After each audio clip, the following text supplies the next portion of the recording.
I love my home. Nestled in a quiet, tree-lined neighborhood just outside the city, my house is my sanctuary. It's nothing flashy, just a well-kept two-story with wraparound porch, a sturdy oak tree in the front yard, and a driveway where my police cruiser usually sits. I worked hard for this place. Years of long shifts, missed holidays, and putting my life on the line to rise through the ranks. But in this neighborhood, to some people, I'm still just another black man. Most of my neighbors are friendly. Waves in the morning, small talk at the mailbox. But then there's her, Karen. Not sure if that's her real name, but it fits. Blonde bob, yoga pants, the ever-present overpriced latte in hand. President of the HOA and self-appointed queen of the cul-de-sac. She's never outright said anything, but I've caught the looks. The tight-lipped smile, the way her eyes flick to my badge when I'm in uniform like she's still deciding if I really belong here. It started small. First, my trash cans were too visible from the street. Then, my grass was apparently half an inch too tall. HOA warnings kept landing in my mailbox. Never mind that Greg down the street had actual weeds taking over his lawn. I ignored it. Not worth the fight. Then, the packages started disappearing. At first, I thought it was porch pirates. Random theft, nothing personal. But something didn't sit right. It only happened to me, not to Greg, not to the elderly couple next door. Just my deliveries. Sometimes expensive items, sometimes small things like coffee pods or socks. Then, last night, my security camera caught something. A shadow just outside the frame, moving up my driveway. The footage was grainy, but I saw it. The glint of blonde hair, the distinct shape of that overpriced latte in her hand. Karen, stealing from my porch. And that's when I knew. This wasn't random. This wasn't a mistake. This was about me. She was testing me, pushing boundaries, seeing how far she could go. I exhaled slowly, staring at the paused footage on my phone. All right, Karen, you want to play games? Let's play. The next morning, I step outside, coffee in hand, and scan my porch. No package today. That's not unusual, but I know one was supposed to arrive. I checked the tracking last night. Delivered. Right on schedule. I glanced toward Karen's house. Her pristine white SUV sits in the driveway, not a speck of dust on it. She's out front, watering her already perfect lawn, the scent of roses and entitlement drifting through the air. Morning, I say, watching for any reaction. She looks up, flashes that tight, rehearsed smile. The kind you give to someone you'd rather not acknowledge. Oh, morning, officer. Not my name, just my job title. Her gaze flickers down to my uniform. I'm in casual clothes, but she still looks at me like I'm wearing a badge I don't deserve. Like she's checking to see if I belong. I hold up my phone. You didn't see a package on my porch, did you? She tilts her head, mock concern painting her features. Oh, dear. Another one? Maybe the delivery drivers are just... She gestures vaguely. You know, unreliable. Unreliable. Funny. Greg across the street got his new lawn chairs just fine. The Johnsons next door? Their Amazon boxes have been piling up all week. But me? Somehow, I'm the only one dealing with unreliable service. Karen sighs dramatically, setting her watering can down. You know, maybe this neighborhood just isn't the right fit for certain lifestyles. There it is, the first real crack in her polite facade. I let her words hang in the air, waiting to see if she'll backpedal. She doesn't. Instead, she gives me a patronizing smile, the kind people wear when they think they're untouchable. I nod slowly. Maybe, but I've always believed a community is only as good as the people in it. She doesn't miss the implication. Her smile tightens. I don't push further. Not yet. Instead, I head inside, pretending to drop it. But my mind is already racing. Later that evening, I check my security footage again. I fast forward to hours of nothing. Then I see it. A familiar shadow moving up my porch. The grainy outline of a woman bending down, reaching for something, then slipping away into the night. It's not enough. The footage isn't clear. No face. No proof. But I know, and now it's time to set a trap. The next morning, I wake up early, a plan already forming in my mind. I grab a small box from my closet, empty, but taped up to look fresh from delivery. With a marker, I scribble my name and address across the top, making it as obvious as possible. Then I place it right in the center of my porch. And now I wait. Hours pass. The sun shifts. Neighbors come and go. Then, right before noon movement, I peek through the blinds, my pulse steady, controlled. There she is, Karen. She's walking her little designer dog, but her eyes keep flicking toward my porch, her steps slowing. I watch as she casually approaches, glancing left, then right. The dog tugs on the leash, but she's too focused. Then, just like last time, she bends down, snatches a box, and walks off like it's hers. Got you. I pull out my phone and press record. Hey, Karen. She spins around so fast the leash jerks, making her dog yelp. Oh, I was just bringing this over to you, she stammers, holding the box awkwardly. It was, sitting out here all morning. Thought I'd keep it safe. Safe. I cross my arms. So, you saw the package it delivered? She blinks. What? You said it was sitting here all morning. So you watched it arrive? Her lips tighten. I assumed. I take a step forward, lowering my voice. You assumed it was up for grabs? Her face flushes red. Excuse me? Are you accusing me of stealing? I hold up my phone, the screen still recording. I don't know, Karen. What do you think this looks like? Her eyes dart to the phone, then back to me. That's when her expression changes. She straightens up, smooths down her sweater, and just like that, the victim act begins. Her voice turns shrill. This is harassment. I was trying to help you, and now you're filming me? You're making me feel unsafe. A curtain rustles across the street. Someone's watching. Good. I keep my tone even. Then let's talk to the HOA about it.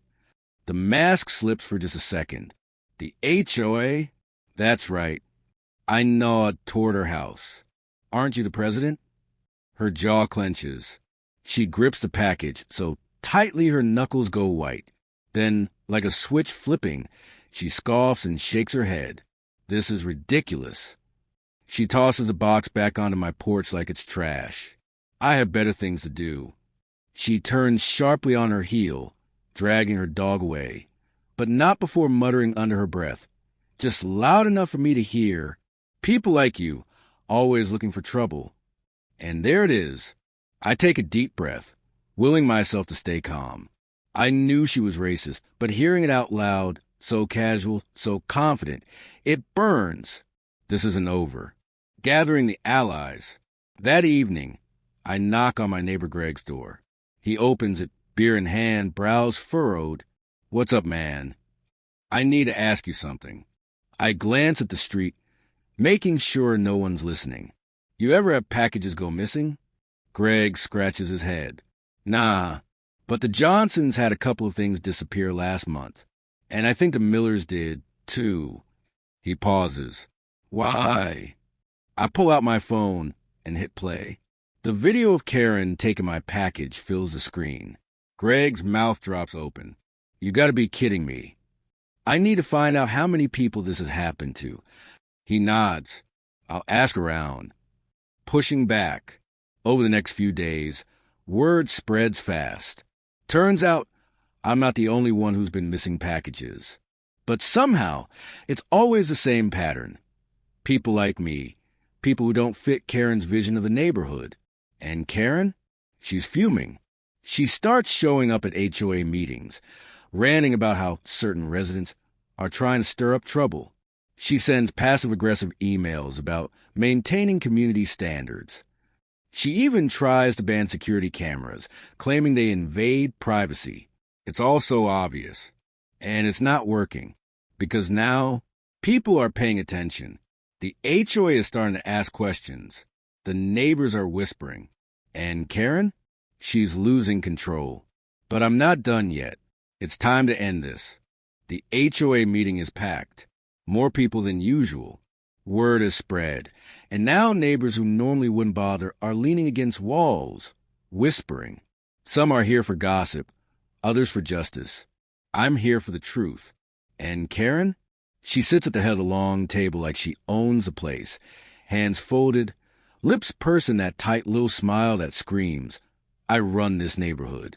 I take a seat directly across from her. My phone is in my pocket, but I can already feel the weight of the truth inside it. Karen clears her throat, flashing that rehearsed, condescending grin. Before we begin, I'd like to address some disturbing behavior in our community. She glances my way, eyes gleaming. Here it comes. As HOA president, my priority is keeping this neighborhood safe and respectable. But lately, certain individuals have been, she forces a laugh, shaking her head, stirring up unnecessary drama, accusations, paranoia, filming people without their consent. Frankly, it's a little aggressive. A few people shift uncomfortably. She has a way of making herself sound reasonable, like she's just concerned, like she's not the one stealing from us. Karen sighs dramatically, placing a hand over her chest. I've lived here for over 10 years. I've worked tirelessly to maintain standards. And now, I'm being harassed, bullied, for doing what's right. I won't stand for it. She leans back, crossing her arms, chin lifted like she's just put me in my place. I let the silence stretch, let her marinate in her own arrogance. Then I pull out my phone, holding it up so everyone can see. Click. Play. Karen's face appears on the screen, the video filling the room. The footage is crystal clear, her snatching the package, the way she freezes when I catch her, the pathetic excuse she spits out before throwing it back onto my porch. The room goes silent. Karen stiffens, her jaw twitching. But I'm not done. Greg. I turn to my neighbor. Tell them what you told me. Greg clears his throat. We checked around. Turns out multiple families, Black, Latino, Asian, have had packages stolen, but none of the white residents have. Weird, right? A murmur spreads through the room. Faces shift. Doubt creeps in. Karen's smile is frozen in place, but her eyes dart around the room. She knows.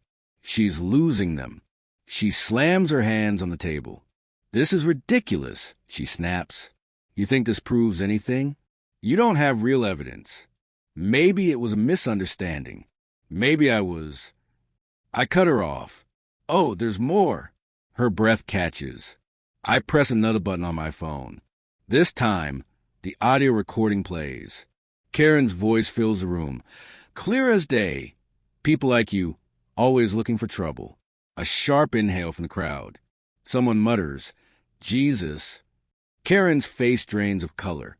Her fingers curl into fists, knuckles white. She shakes her head, eyes wild.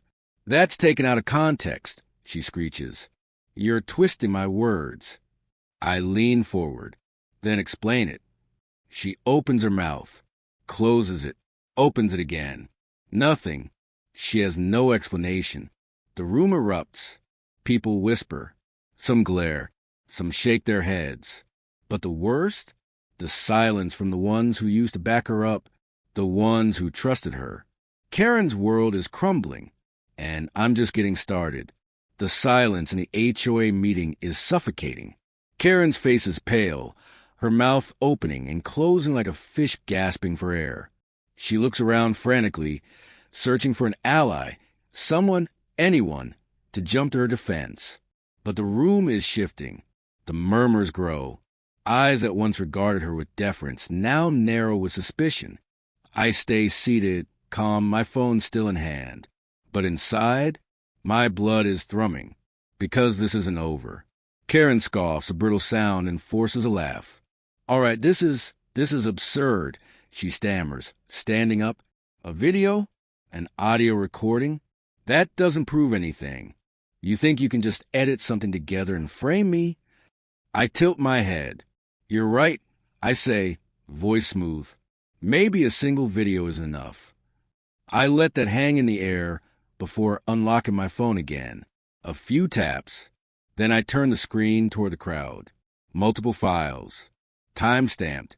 Different dates. Different houses. I press play. One by one, the evidence rolls out. Clips of Karen lurking near porches, bending down, snatching packages. Always when the coast seemed clear. Always from homes owned by families of color. The whispers swell into full-blown exclamations. "That's my house," someone gasps. "She took from us twice." Another voice says, disbelief thick in their tone. Karen stumbles backward, knocking into her chair. Her eyes are wide now, lips trembling. You set me up. You're trying to... Oh, Karen. I interrupt, shaking my head. You did this all by yourself. She spins around, wild-eyed, and locks onto Mark, one of the HOA board members, one of her longtime supporters. "You're not buying this, are you?" she pleads. "This is ridiculous. This outsider is trying to tear this community apart."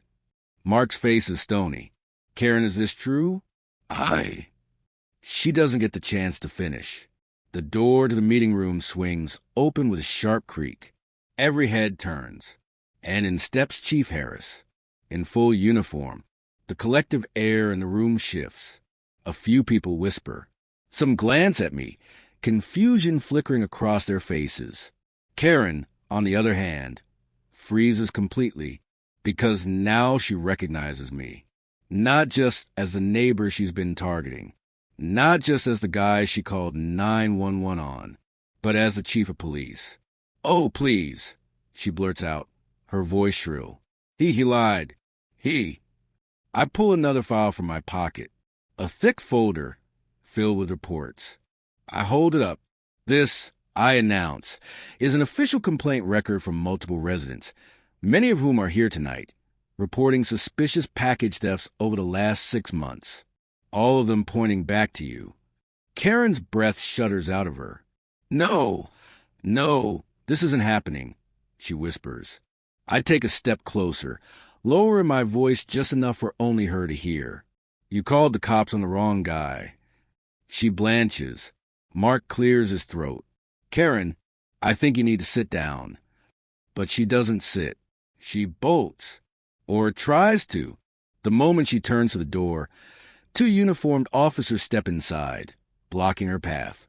Karen Whitmore, one of them says, his voice firm, "We need to have a word." Her entire body shakes.